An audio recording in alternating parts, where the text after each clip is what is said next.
Assalamualaikum warahmatullahi wabarakatuh. Perkenalkan, nama saya Ismawati Oktavia, NIM 670119010 dari kelas D3 SI 4302. Di sini saya akan mempresentasikan tugas besar pada mata kuliah pengujian perangkat lunak, yaitu pengujian aplikasi dengan metode black box testing pada aplikasi Relief.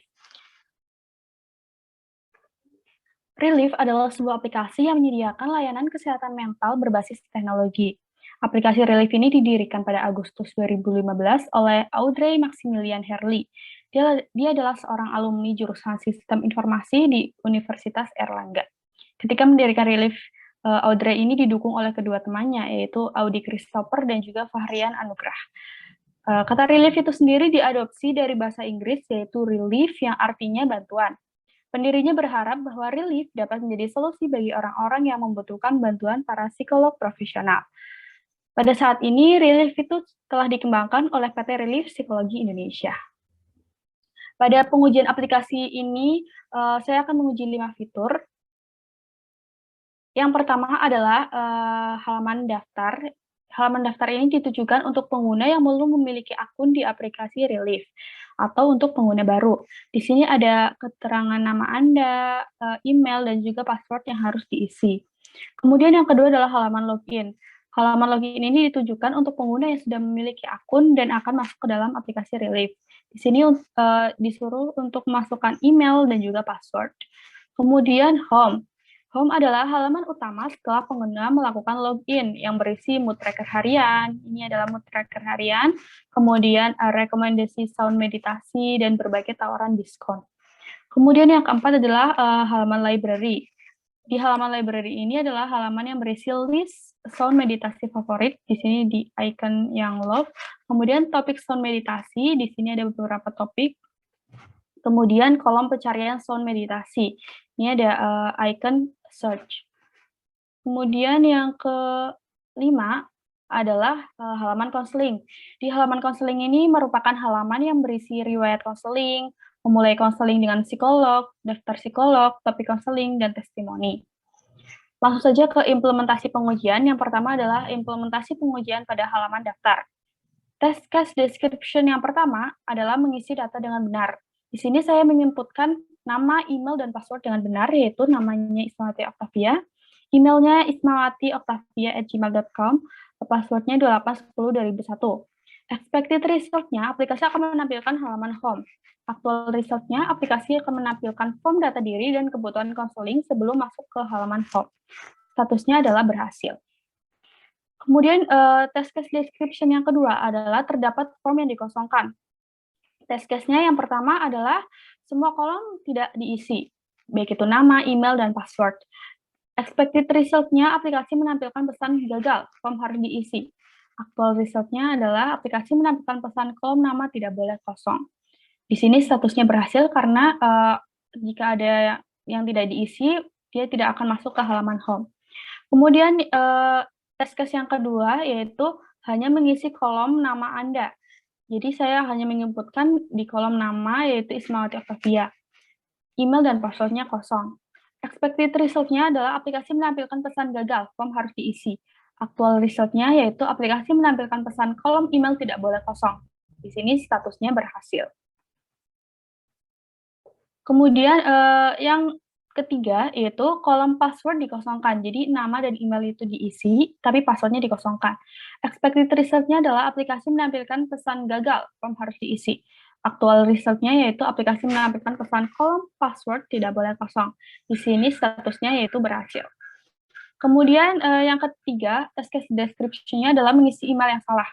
Test case yang pertama, tidak ada simbol @ pada email. Jadi saya menghapus simbol @ pada email. Di sini saya menginputkan nama dengan benar, emailnya saya hapus simbol @-nya, kemudian passwordnya 2810-2001. Ini sudah benar. Actual result, expected result-nya itu aplikasi menampilkan pesan email salah. Actual result-nya aplikasi menampilkan pesan alamat email tidak valid. Di sini statusnya berarti berhasil. Kemudian test case yang kedua, menambahkan simbol plus pada email. Jadi nama dan passwordnya sudah benar, tetapi emailnya saya tambahkan simbol plus. Untuk alamat email sendiri, itu tidak boleh terdapat simbol plus, jadi simbol yang diperbolehkan adalah simbol titik atau dot. Kemudian di sini emailnya ismawati.octavia+@gmail.com. Expected result-nya, aplikasi akan menampilkan email salah. Aktual result-nya, aplikasi tetap menampilkan form data diri dan kebutuhan konseling sebelum masuk ke home. Jadi di sini dia memakai email yang menggunakan simbol plus itu dia bisa jadi di sini statusnya itu gagal, harusnya tidak boleh. Kemudian test case yang ketiga, mengisi email dengan karakter string 3 digit huruf. Untuk test case-nya yaitu Ismawati Octavia, nama dan password-nya sudah benar. Kemudian emailnya hanya 3 digit yaitu via@gmail.com. Untuk alamat email sendiri itu karakternya tidak boleh kurang dari 6. Jadi harus 6 atau lebih. Jadi di sini 3 harusnya expected result-nya itu aplikasi akan menampilkan email salah, tapi aktual result-nya aplikasi tetap menampilkan halaman form data diri dan kebutuhan konseling, terus langsung masuk ke home. Di sini statusnya berarti gagal. Kemudian test case yang keempat yaitu mengisi email dengan akun email yang sudah terdaftar. Jadi nama dan password saya isi dengan benar, kemudian emailnya saya menggunakan email yang sudah terdaftar di aplikasi Relief sebelumnya. Expected result-nya, aplikasi akan menampilkan pesan email sudah digunakan. Aktual result-nya, aplikasi menampilkan pesan email already used. Maka di sini statusnya adalah berhasil. Kemudian test case description yang keempat, yaitu mengisi password dengan kombinasi string. Saya mengisikan nama dan email dengan benar, kemudian passwordnya saya memberikan @aku.123. Di sini expected result-nya aplikasi akan menampilkan halaman home. Aktual result-nya aplikasi menampilkan form data diri dan kebutuhan konseling sebelum masuk ke home. Jadi bisa menggunakan password kombinasi string. Di sini statusnya berarti berhasil. Kemudian fitur yang kedua atau halaman yang kedua adalah halaman login. Test case description yang pertama, saya mengisi data dengan benar, yaitu yang sudah didaftarkan di registrasi sebelumnya, yaitu ini emailnya ismawati@gmail.com, passwordnya 28102001. Expected result-nya aplikasi akan menampilkan halaman home. Aktual result-nya aplikasi menampilkan halaman home. Maka di sini statusnya adalah berhasil. Test case description yang kedua, yaitu formnya dikosongkan. Jadi kolom email dan password itu dikosongkan. Expected result-nya, aplikasi akan menampilkan pesan gagal, form harus diisi. Aktual result-nya, aplikasi menampilkan pesan kolom nama tidak boleh kosong. Maka di sini statusnya adalah berhasil. Maka karena tidak bisa masuk kalau ada field atau form yang dikosongkan. Kemudian test case description yang ketiga adalah mengisi email yang salah. Di sini test case yang pertama saya menambahkan simbol plus pada email. Jadi saya test case-nya ini asal-asalan emailnya plus ismawati@gmail.com, passwordnya 28102001. Harusnya expected result-nya itu aplikasi menampilkan pesan gagal masuk. Tapi aktual result-nya aplikasi menampilkan pesan sorry we can't find your account. Maka di sini statusnya berhasil. Kemudian yang kedua menghilangkan simbol @ pada email. Di sini saya mencoba ismawati@gmail.com tanpa simbol @ passwordnya sudah benar, harusnya expected result-nya aplikasi menampilkan pesan gagal masuk. Aktual result-nya aplikasi menampilkan pesan sorry we can't find your account. Berarti di sini statusnya adalah berhasil. Kemudian yang keempat adalah mengisi password yang salah. Jadi namanya sudah benar, emailnya sudah benar, yaitu ismawati@gmail.com, tapi passwordnya itu vertiuiop 1234, harusnya 28102001 passwordnya. Di sini expected result-nya aplikasi menampilkan pesan password salah, tapi di sini aktual result-nya aplikasi menampilkan pesan wrong email or password. Maka di sini statusnya adalah berhasil. Kemudian halaman yang ketiga adalah halaman home. Test case description-nya yaitu untuk melakukan aksi terhadap aplikasi. Test case yang pertama yaitu tekan tombol yang memiliki icon voucher. Expected result-nya aplikasi akan menampilkan data voucher pengguna. Aktual result-nya aplikasi menampilkan daftar voucher dan form untuk melakukan redeem voucher. Maka di sini statusnya adalah berhasil. Kemudian test case yang kedua, tekan tombol yang memiliki icon referral. Expected result-nya adalah aplikasi menampilkan kode referral. Actual result-nya, aplikasi menampilkan kode referral pengguna dan form untuk memasukkan kode referral dari pengguna lain. Maka di sini statusnya adalah berhasil. Kemudian test case yang ketiga adalah menekan salah satu tombol emoticon di bawah tulisan bagaimana perasaanmu saat ini. Expected result-nya yaitu aplikasi akan menampilkan icon yang dipilih. Kemudian actual result-nya adalah aplikasi memberikan halaman untuk memilih emosi yang sedang dirasakan. Maka di sini statusnya adalah berhasil. Kemudian test case yang keempat adalah menekan tombol bertuliskan penawaran terbatas. Expected result-nya aplikasi akan menampilkan halaman diskon. Kemudian actual result-nya aplikasi menampilkan halaman diskon berupa pop-up. Maka di sini statusnya adalah berhasil. Kemudian test case yang kelima adalah aplikasi menekan salah satu card rekomendasi sound meditasi. Di sini expected result-nya adalah aplikasi menampilkan sound meditasi. Actual result-nya adalah aplikasi menampilkan sound meditasi yang dipilih. Maka di sini statusnya adalah berhasil. Kemudian test case yang keenam adalah menekan tombol love pada halaman tadi. Kemudian expected result-nya adalah aplikasi menampilkan tombol love dengan warna yang berbeda. Ketika telah menekan tombol love, maka tombol love itu berubah warna seperti itu. Actual result-nya aplikasi menampilkan tombol love dan aplikasi tombol love itu berubah warna menjadi orange. Maka di sini statusnya berhasil.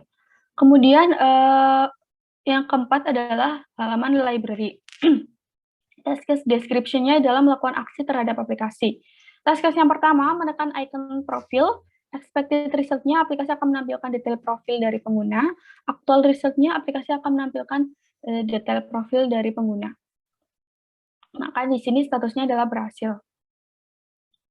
Kemudian yang kedua adalah menekan icon low. Expected result-nya, aplikasi akan menampilkan meditasi favorit dari pengguna. Actual result-nya, aplikasi menampilkan meditasi favorit dari pengguna. Di sini statusnya adalah berhasil. Yang ketiga, test case yang ketiga adalah mengetikkan kata kunci yang diinginkan. Saya contohkan di sini adalah tidur. Expected result-nya, aplikasi akan menampilkan hasil pencarian sound meditasi terkait dengan kata kunci tidur. Kemudian actual result-nya, aplikasi menampilkan hasil pencarian sound meditasi terkait dengan kata kunci tidur. Maka di sini statusnya itu berhasil. Kemudian test case yang keempat adalah mengetikkan tipe karakter string random. Di sini saya tuliskan ASDF GHJKL bintang plus minus garis miring sama dengan koma. Di sini expected result-nya adalah aplikasi menampilkan tidak ada hasil yang ditemukan. Actual result-nya aplikasi menampilkan konten yang kamu cari tidak ditemukan. Maka di sini statusnya adalah berhasil. Kemudian yang kelima adalah menekan tombol cari tanpa mengetikkan kata kunci. Jadi langsung klik tombol cari tanpa mengisi kata kuncinya apa gitu. Di sini expected result-nya aplikasi akan menampilkan semua sound. Jadi nanti akan ditampilkan semua sound meditasinya. Gitu. Actual result-nya aplikasi menampilkan semua sound meditasi. Maka di sini statusnya adalah berhasil. Kemudian yang keenam adalah memilih topik meditasi. Aplikasi akan menampilkan topik meditasi yang dipilih. Kemudian actual result-nya juga aplikasi menampilkan topik meditasi yang dipilih. Maka di sini statusnya adalah berhasil. Kemudian halaman yang kelima atau fitur yang kelima adalah halaman counseling. Task case description-nya itu melakukan aksi terhadap aplikasi. Task case yang pertama adalah menekan tombol yang memiliki icon riwayat. Expected result-nya aplikasi menampilkan riwayat konseling. Actual result-nya aplikasi menampilkan riwayat konseling dari si pengguna. Maka di sini statusnya adalah berhasil.